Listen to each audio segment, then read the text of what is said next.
नमस्कार दोस्तों।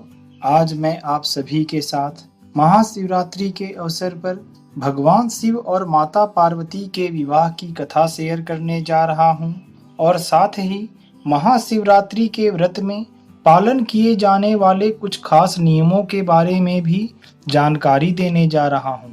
अगर आपको हमारे द्वारा दी गई जानकारी अच्छी लगे तो इसे अपने परिवारजनों और मित्रों के साथ अवश्य शेयर करें। और आज अगर आप हमारे चैनल पर पहली बार आए हैं तो हमारे चैनल को सब्सक्राइब अवश्य करें। दोस्तों, महाशिवरात्रि भगवान शिव की आराधना का विशेष दिन है। पुराणों में बताया गया है कि महाशिवरात्रि के पर्व पर ही भगवान शिव और माता पार्वती का विवाह हुआ था। यही वजह है कि महाशिवरात्रि पर मंदिरों में शिव के रुद्राभिषेक के बाद भोले के भक्त शाम में शिव की बारात भी निकालते हैं। माँ पार्वती ने भगवान शिव से विवाह के लिए तमाम यत्न किए थे। ऐसी मान्यता है कि महाशिवरात्रि पर भगवान शिव की पूजा करने से मनचाहा वर मिल जाता है। आज आपको बताते हैं भगवान शिव और माता पार्वती के विवाह की कहानी। माता पार्वती भगवान शिव से विवाह करने की इच्छुक थी। सभी देवतागण भी इसी मत के थे कि पर्वतराज कन्या पार्वती का विवाह शिव से होना चाहिए। देवताओं ने कंदर्प को पार्वती की मदद करने के लिए भेजा, लेकिन शिव ने उन्हें अपनी तीसरी आंख से भस्म कर दिया। अब पार्वती ने तो ठान लिया था कि वो विवाह करेंगी तो सिर्फ भोलेनाथ से। शिव को अपना वर बनाने के लिए माता पार्वती ने बहुत कठोर तपस्या शुरू कर दी। उनकी तपस्या के चलते सभी जगह हाहाकार मच गया। बड़े बड़े पर्वतों की नींव डगमगाने लगी। ये देख भोले बाबा ने अपनी आंखें खोली और माता पार्वती से आह्वान किया कि वो किसी समृद्ध राजकुमार से शादी करें। शिव ने इस बात पर भी जोर दिया कि एक तपस्वी के साथ रहना आसान नहीं है, लेकिन माता पार्वती तो अडिग थीं। उन्होंने साफ कर दिया कि वो विवाह सिर्फ भगवान शिव से ही करेंगी। अब पार्वती की ये जिद देख भगवान भोलेनाथ पिघल गए और उनसे विवाह करने के लिए राजी हो गए। शिव को लगा कि पार्वती उन्हीं की तरह हठी हैं, इसलिए ये जोड़ी अच्छी बनेगी। अब शादी की तैयारियां जोरों पर शुरू हो गई, लेकिन समस्या ये थी कि भगवान शिव एक तपस्वी थे और उनके परिवार में कोई सदस्य नहीं था।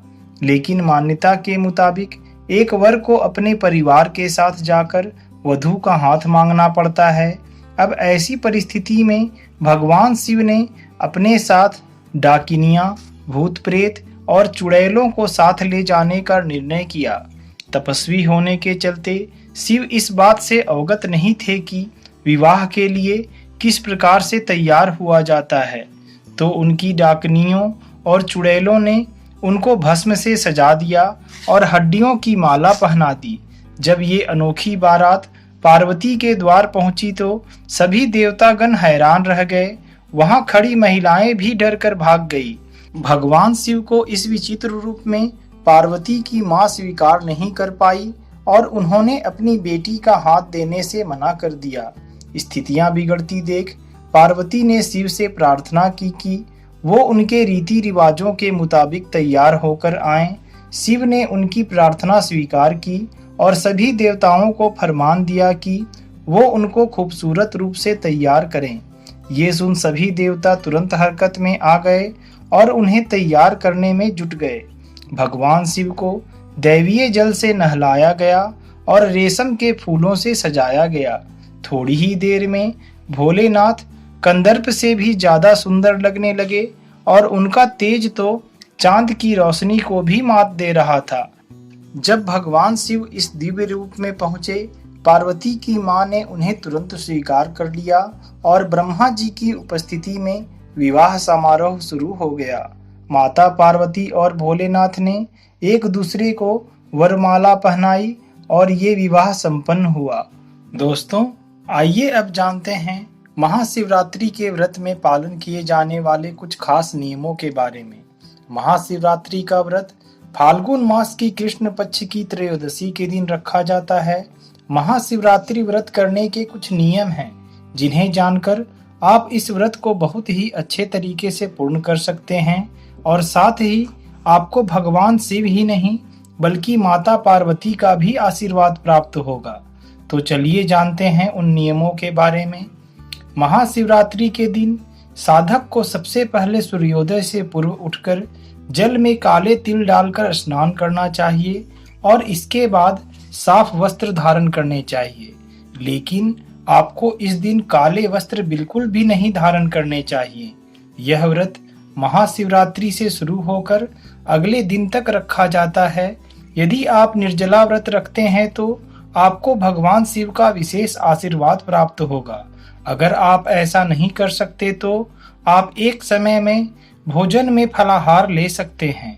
इस दिन भगवान शिव का पूजन करने से पहले नंदी की पूजा अवश्य करें।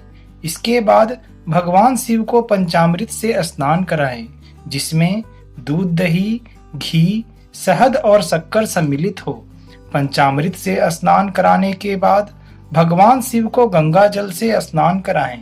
इसके बाद भगवान शिव को धूप दिखाएं और उसके बाद उन पर बेलपत्र, फूल, भांग, धतूरा आदि चढ़ाएं। भगवान शिव को भांग, धतूरा और बेलपत्र अति प्रिय हैं। यह सब चढ़ाने के बाद भगवान शिव को बेर और अन्य फल अवश्य चढ़ाएं और भगवान शिव के मंत्र ओम नमः शिवाय का वहीं बैठकर जाप करें। आप यदि चाहें तो मंत्र जाप के बाद शिव चालीसा का पाठ भी कर सकते हैं और इस दिन शिवरात्रि की व्रत कथा अवश्य सुने या पढ़ें। इसके बाद भगवान शिव को नैवेद्य का भोग लगाएं और भगवान शिव को पान, सुपारी और नारियल अर्पित करें और भगवान शिव की घी के दीपक से आरती उतारें। सभी पूजा विधि संपन्न करने के बाद शिव से क्षमा याचना अवश्य करें। शिवरात्रि के दिन भगवान शिव की चारों प्रहर की पूजा की जाती है, लेकिन यदि आप ऐसा नहीं कर सकते तो सुबह के बाद शाम के समय प्रदोष काल में भगवान शिव की पूजा अवश्य करें। महाशिवरात्रि पर यदि आप भगवान शिव की पूजा चारों प्रहर कर रहे हैं तो आपको मंत्रों का जाप 2 गुना करना चाहिए, जिससे आपको महाशिवरात्रि के व्रत का पूर्ण फल प्राप्त हो सके।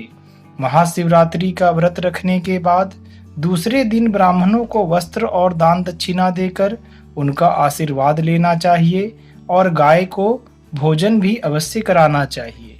जय महादेव।